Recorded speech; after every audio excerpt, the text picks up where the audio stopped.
한 주간 주님의 은혜 가운데 평안한 삶 살아가고 계십니까? 오늘도 우리가 각자의 자리에 모여서 하나님 앞에 예배드리려고 합니다. 이 시간 말씀을 나누고 또 찬양을 하면서 하나님께서 나와 또 우리 가정에 부어주실 그 은혜를 기대하며 함께 나아가는 저희들 되었으면 좋겠습니다. 이 시간 찬송가 338장 함께 찬송하며 나아가도록 하겠습니다. 내 주를 가까이 하게 함은 십자가 짐 같은 고생이다. 내 일생 소원은 늘 찬송하면서 주께 더 나아가기 원합니다. 내 고생하는 것 옛 야곱이 돌베개 메고자 갔습니다.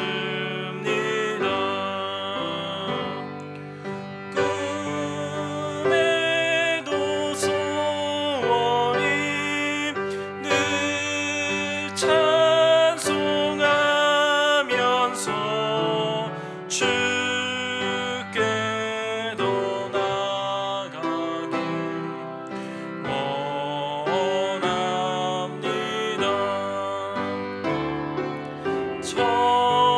천성에 가는 게 험하여도 생명게 되나니 은혜로다. 천사 날 부르니 늘 찬송하면서 주께 더 나아가기 원합니다. 야곱이 잠 깨어 일어나루 돌단을 쌓으고 본받아서 숨질 때 되도록 늘 찬송하면서 주께 더 나아가기 원합니다.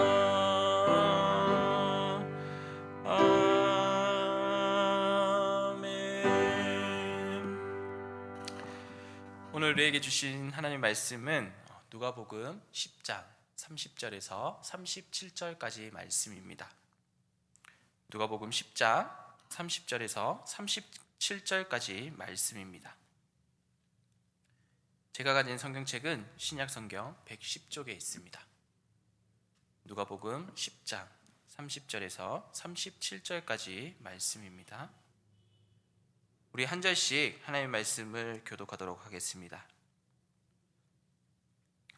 예수께서 대답하여 이르시되 어떤 사람이 예루살렘에서 여리고로 내려가다가 강도를 만나매 강도들이 그 옷을 벗기고 때려 거의 죽은 것을 버리고 갔더라.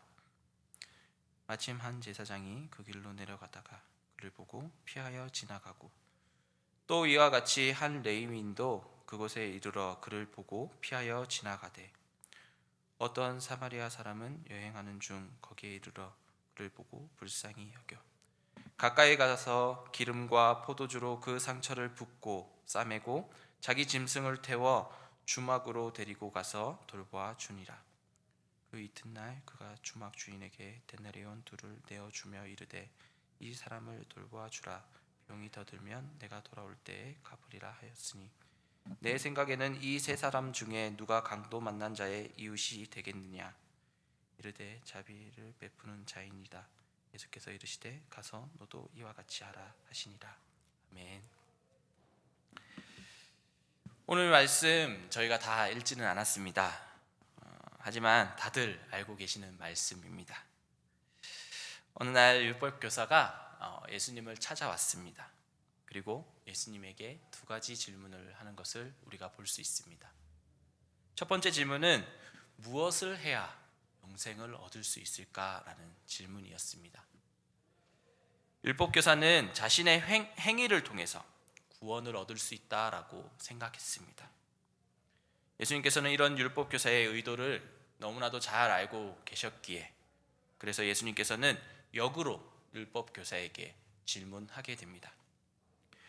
율법교사는 구약 말씀에서 하나님께서는 하나님을 사랑하고 또 이웃을 사랑하라라고 말씀하셨다, 그렇게 이야기를 했습니다. 율법교사는 구약의 율법을 온전히 준수하면 구원을 얻을 수 있다라고 이야기하고 있습니다. 하지만 우리가 율법을 다 준수한다라는 거, 다 지킬 수 없는 일입니다. 오늘 율법교사는 율법을 온전히 준수하고 또 잘 지키는 것처럼 그렇게 이야기를 하고 있습니다. 그렇기에 예수님은 이 율법교사의 교만을 아셨습니다. 그리고 네가 대답한 것이 옳으니 그대로 가서 행하라라고 말씀하십니다. 하지만 율법교사는 자신이 더 옳게 보이기 위해서 다시 한번 예수님에게 질문을 합니다. 그래서 누가 내 이웃이 되는가라는 질문을 예수님에게 하게 됩니다. 이 두 번째 질문 너무나 뻔했습니다. 영생을 얻기 위해서 하나님을 사랑하고 이웃을 사랑하라는 예수님의 답변을 듣고 자신의 선행을 과시하기 위해서 예수님께 의도적으로 했던 질문입니다. 예수님께서 직접적으로 대답하지 않으셨습니다. 하지만 한 가지 비유를 통해서 다시 말씀해 주셨습니다. 그것이 오늘 읽은 우리의 본문 말씀, 선한 사마리아인 비유입니다. 예루살렘에서 여리고까지 대략 약 35km 정도 되는 거리입니다. 예루살렘은 해발 750m, 약 760m 정도 되는 고원에 위치하고 있고, 여리고는 반면에 해수면에서 250m 낮은 지역에 위치하고 있습니다. 그렇게 예루살렘에서 여리고까지 가는 길은 급경사로 이루고 있고 굴곡이 심하고 길 옆에 많은 암석들이 존재하고 있습니다.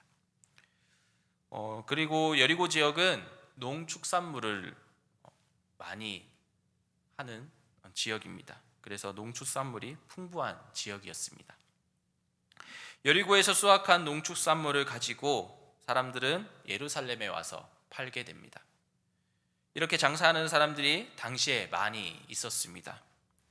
하지만 이러한 사람들과 지형적인 특징이 있다 보니 이 지역은 자연스럽게 강도가 자주 출몰하는 지역이었습니다. 한 사람이 강도를 만나게 됩니다. 정확하게는 우리가 알 수 없지만 아마도 이 사람은 유대인이었을 것 같습니다. 그리고 가지고 있던 모든 것을 빼앗기게 됩니다. 입던 옷도 빼앗기고 또 돈도 빼앗기고 죽기 직전까지 폭행을 당했던 것 같습니다. 그리고 그대로 내버려 두고 강도들은 도망가 버렸습니다. 점점 정신이 희미해져 가는 가운데 그의 눈앞에 제사장과 레위인이 보이게 됩니다. 얼마나 다행입니까? 자신을 이 사람들이 분명히 살려줄 것이라 생각을 했습니다. 그런데 제사장과 레위인은 이 사람을 보고 피하여 지나갔습니다. 이들은 강도 만난 사람이 죽은 것 같아 보였습니다. 움직이지 않는 것 같고 또 너무 심하게 많이 맞았기 때문에 죽은 것처럼 보였습니다. 그렇게 레위기 21장 말씀에 율법을 준수해서 시체를 만지면 부정해지기 때문에 자신이 더럽혀진다 생각했기 때문에 멀리 돌아가게 됩니다. 또한 이 사람을 구하다가 언제 어떻게 강도가 또 나타날지 모르기에 그들은 얼른 그 자리에서 피했습니다. 결국 제사장과 레위인은 그 자리를 피했습니다. 율법적으로 이유도 있었고 또 안전상의 이유도 있었습니다. 하지만 강도를 만나 쓰러져 있는 사람의 생사 여부를 확인하지 않았습니다. 그들은 최소한의 노력을 하지 않았습니다. 아무런 도움을 주지 못했습니다. 이야기 충분히 있을 수 있는 일입니다. 하지만 잠시 뒤에 다른 사람이 나타났습니다. 그 사람은 사마리아 사람이었습니다. 사마리아 사람, 어떤 사람입니까? 유대인들이 상종하지 않는 사람이었습니다. 왜 그렇습니까? 이 사마리아인들은 포로기 시대에 자신의 땅으로 이주해온 이방인들과 결혼하였습니다. 하나님께서는 이방인과 결혼을 반대하셨지만, 하지 말라고 하셨지만 이들은 결혼을 하게 됩니다. 그리고 유대인들의 입장에서 봤을 때 이 사마리아인들은 유대인들과 달리 이 순수 혈통이 아닌 혼혈된 자손들이었습니다. 그렇기에 이스라엘 민족들은 사마리아인들을 멸시하고 경멸하는 사람들이었습니다. 그래서 예루살렘 성전에서 이들은 예배하지 못했고 그리심산에서 별도로 이 사람들은 예배를 드렸습니다. 이스라엘 백성들에게 없는 사람처럼 여겨졌던 이 사마리아 사람, 오늘 강도를 만나 쓰러져 있는 사람을 보면서 불쌍히 여겼습니다. 그리고 이 강도 만난 사람을 발견하고 그 즉시 주저하지 않고 그 사람에게 찾아갔습니다. 다가가서 자신이 가지고 있는 것들로 응급처치를 하기 시작했습니다. 오늘날처럼 응급 키트가 있는 것도 아니고 좋은 약품이 있는 것도 아니었습니다. 하지만 자신이 가지고 있던 기름과 포도주를 이용해서 상처난 곳을 붓고 그곳을 싸매기 시작했습니다.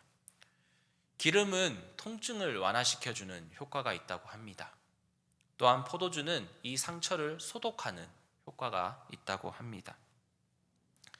당시에 붕대가 어디 있겠습니까? 자신이 가지고 있던 옷을 찢어서 상처난 곳을 싸매었을 것입니다.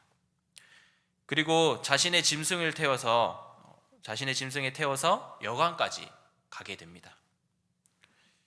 그리고 여관 주인에게 잘 부탁한다고 그렇게 이야기를 합니다. 35절 말씀을 보면 이튿날이라고 기록되어 있지만 다른 번역 성경을 보면 그날 새벽이라고 이야기를 합니다. 강도 만난 사람은 여관까지 데리고 간 후에 자신은 또 바쁘게 떠나야 했기 때문에 이튿날이라는 것을 볼 수 있습니다. 그것뿐입니까? 주인에게 2데나리온이라는 돈을 주게 됩니다. 그리고 이 사람을 잘 돌봐달라고 이야기를 합니다. 그리고 또 돈이 필요하면 내가 길을 갔다가 돌아오는 길에 다시 갚겠다라고 이야기를 하고 있습니다. 2데나리온, 이것은 당시에 2개월치의 숙박비에 해당합니다. 이름도 제대로 알지 못하는 사람을 위해서 큰 돈을 사용한 것입니다. 도움이 절실히 요청되는 사람을 위해 자신의 바쁜 시간과 또 물질을 희생했습니다. 오늘 말씀을 보면서 완전한 이웃의 사랑, 그것을 사마리아인을 통해 우리가 볼 수 있게 됩니다. 담임 목사님과 한국에 있을 때 시기는 다르지만 같은 선교사님이 사역하고 있는 지역을 다녀왔습니다. 태국에 있는 메소시라는 선교지를 방문했었는데요. 이 담임 목사님께서 아마도 태국은 가셨지만 제가 생각하기에 미얀마도 다녀오셨을 것 같습니다. 이 메소 지역은 태국과 미얀마의 국경 지역입니다. 그래서 선교지를 방문하게 되면 본의 아니게 미리국을 해서 미얀마를 가게 됩니다. 저도 5박 6일이라는 시간 가운데 5일을 미리국해서 이 미얀마 지역을 다녀왔습니다. 이것이 가능했던 이유는 이 미얀마가 정치적인 이유로 많은 사람들이 태국 쪽으로 피난을 내려오면서 태국과 국경 지역에 난민 캠프가 만들어지게 됩니다. 수치상으로는 100만 명 이상의 사람들이 이 난민 캠프에 살고 있다고 이야기를 합니다. 이 난민 캠프는 온전한 건물을 만들 수가 없습니다. 그래서 나무나 흙으로 집을 만들어서 그곳에서 살아가고 있습니다. 하지만 한 번씩 미얀마 정부군들이 무장병력을 동원해서 이 마을에 내려와서 마을을 불바다로 만들고 돌아간다고 합니다. 저는 메소스에서 차로 약 4시간 거리 움팡이라는 지역을 다녀왔었습니다. 거기서 3일 정도를 사역하게 되었습니다. 끝없이 펼쳐져 있는 옥수수 밭을 차로 이동해서 도착했던 그 난민 캠프에서 제가 제일 먼저 봤던 것은 마을 입구에 가장 높은 언덕에 배 한 척이 올려져 있는 것을 보았습니다. 제가 사진 한 장 보여드릴까요? 사진에 보면 밑에 있는 것은 아이들이 다니는 초등학교입니다. 또 그 초등학교 위에 제가 말씀드린 배의 모습입니다. 크기가 굉장히 작죠? 흡사 크기를 비교할 수는 없지만 아라랏산 꼭대기에 노아의 방주의 모습이 저런 모습이 아니었을까 하는 생각이 됩니다. 사역을 하면서 저 배가 무엇일까? 왜 저 배는 산에 있을까? 현지 스텝에게 너무 궁금해서 물어봤는데 교회라는 이야기를 들었습니다. 사람들이 미얀마를 떠나서 이곳 난민 캠프에 정착을 하게 됩니다. 그 소식을 듣고 태국에 있는 많은 선교사님들이 이 지역에 찾아와서 복음을 전했다고 합니다. 하지만 마을 사람들은 그 선교사님들의 말을 듣지 않았습니다. 마음의 문을 열지 못했던 것입니다. 어느 날 어떤 나이가 지긋이 된 전도사님이 이곳에 방문했습니다. 그리고 그분도 역시 이 마을을 찾아와서 복음을 전했다고 합니다. 사람들은 복음 말고 자신들에게 먹을 것과 따뜻한 것이 더 필요하다라고 이야기를 했습니다. 이 전도사님은 그 말을 듣고 마을 사람들에게 며칠을 기다리다라고 이야기를 하고 떠났습니다. 그리고 며칠 뒤 전도사님은 먹을 것과 따뜻한 이불, 옷가지를 들고 다시 마을로 돌아왔다고 합니다. 그리고 사람들에게 그것들을 나누어 주었다고 합니다. 사람들이 복음을 받아들인 결정적인 이유가 수많은 사람들이 하나님의 사랑을 전하러 이곳에 왔지만 하지만 그들에게는 말뿐이었다라는 것을 느꼈다고 합니다. 하지만 이 나이 드신 전도사님이 말로만 하나님의 사랑을 전하지 않고 하나님의 사랑은 이러한 것이다 라는 것을 몸으로 보여주었다고 합니다. 그래서 사람들은 이 전도사님이 전하는 말, 복음을 듣고 자신들이 직접 저 산 꼭대기 위에 교회를 지었다고 합니다. 그리고 노아의 방주처럼 이 마을 또한 하나님께서 구원해 주실 것을 믿으며 그곳에서 예배를 드린다고 합니다. 오늘 말씀을 통해 이웃사랑을 다시 한번 우리가 생각해 보게 됩니다.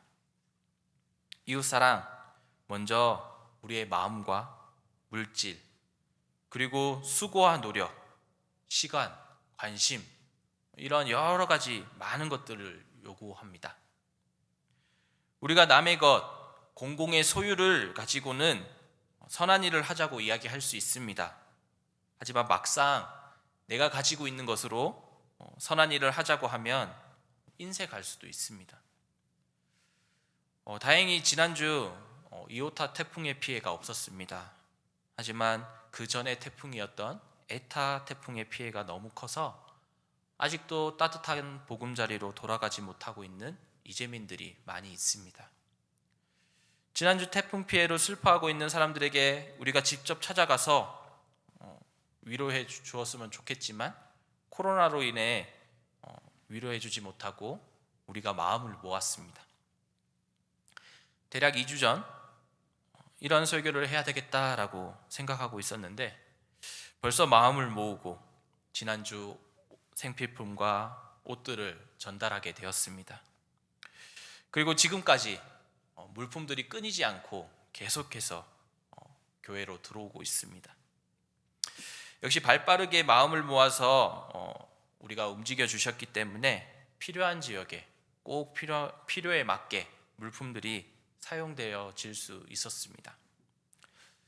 우리가 오늘 말씀을 보면서 참된 이웃에 대해서 조금 더 생각해 볼 필요가 있습니다. 우리가 외형적인 모습에 국한되지 않고 언제든 우리가 필요하다면 자신의 모든 것을 희생하고 실제로 희생하는 사람이 참된 이웃이다라고 이야기할 수 있습니다. 우리가 오늘 말씀 가운데서도 율법 교사의 개념 가운데는 율법을 가르침에 받았기 때문에 율법의 가르침이 있기에 사마리아 사람과 이방인은 자신의 이웃이 될 수 없다라고 생각하고 있습니다. 그렇게 예수님께서는 오늘 사마리아인을 비유를 통해서 이웃에 대해서 이야기를 하신 것입니다. 예수님께서 모든 사람이 우리의 이웃이 될 수 있음을 이야기하고 있습니다. 그리고 가서 너도 이와 같이 하라라고 말씀하고 계십니다. 우리 주변에는 오늘 강도 만난 사람들처럼 고통으로 얼룩져 있는 사람들이 많이 있습니다. 이러한 때에 우리는 그들의 참 이웃이 되어서 그들의 상처를 치료해주고 또 싸매주고 그들을 강도 만난 자에게 안식처가 되는 여관과 같은 하나님의 성전인 교회에 데리고 와야 합니다. 그리고 그들에게 편히 쉬고 또 깨끗이 나을 수 있도록 우리가 잘 돌보아 주어야 합니다. 하나님께서는 우리를 사랑하셨습니다. 죽기까지 그렇게 사랑해 주셨는데 그 하나님께 받은 그 큰 사랑을 우리의 주변 이웃에게 전해야 되지 않겠습니까? 예수님께서 지금 이 시간 우리들에게도 말씀하십니다. 너희도 가서 이와 같이 하라. 이 시간 우리 1, 2, 3 기도 제목 함께 나누며 나아가도록 하겠습니다. 내게 주어진 상황과 환경으로 인해 지금껏 나를 인도하신 하나님을 불신하거나 원망하지 않게 하시고 오늘 나와 함께 하시는 하나님을 온전히 믿음으로 살게 하옵소서. 코로나 바이러스 후유증으로 힘들어하는 자들에게 더욱 힘을 주시고 그들이 이전의 건강을 되찾을 수 있도록 주님께서 은혜를 더하여 주옵소서. 사랑하는 주의 몸된 교회에 성도들이 속해 있는 직장에 은혜를 주셔서 사업의 선한 파트너들을 만나게 하시고 그 직장과 기업으로 인해 하나님께 큰 영광을 돌려드리는 믿음의 직장이 되게 하옵소서. 예수님의 이름으로 기도드립니다. 아멘. 우리 주신 말씀 기억하면서 찬송가 우리 327장 우리 함께 찬송하며 나아가도록 하겠습니다. 주님 주신 화평 믿음 얻기 위해 너는 정성껏 기도했나. 주의 제단 앞에 모두 바치기 전 복을 받을 줄 생각 마라. 주의 제단에 산제사 드린 후에 주의 맘을 주장하니 주의 뜻을 따라 그와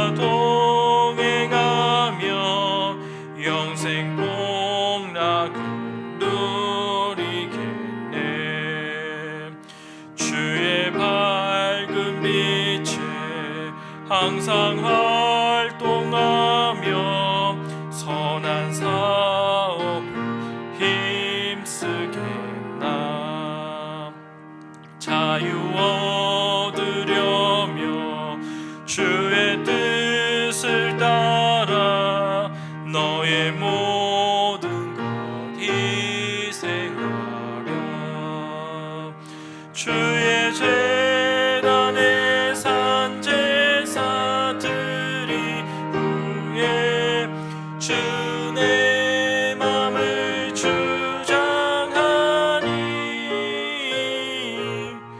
주의 뜻을 따라 그와 동행하며 영생 복락을 누리겠네. 주의 제단 앞에 모두 바친 후에 주와 온전히 사귀겠네. 주님 주신 기쁨 또한 주의 사랑 어찌 말로 다 형용하랴. 주의 재단에 산 제사 드린 후에 주 내 맘을 주장하니 주의 뜻을 따라 그와 동행하며 영생 복락을 누리겠네. 아멘. 이제는 날 구원하러 이 땅에 다시 오실 예수 그리스도의 은혜와 하나밖에 없는 독생자 아들을 이 땅에 내어주신 하나님 아버지의 사랑과 우리의 삶 가운데 늘 동행하여 주시는 성령 하나님의 교통하심이 오늘 우리의 진정한 이웃이 누구인지 우리 삶을 살펴보며 또 우리의 손길이 필요한 곳에 우리의 손길을 내미는 사랑하는 주님의 자녀들 머리 위에와 또 주님께서 이 땅 가운데 선교적 사명을 감당하기 위해 세워주신 교회 위에 지금부터 영원토록 함께하여 주실 것을 간절히 축원하옵나이다. 아멘.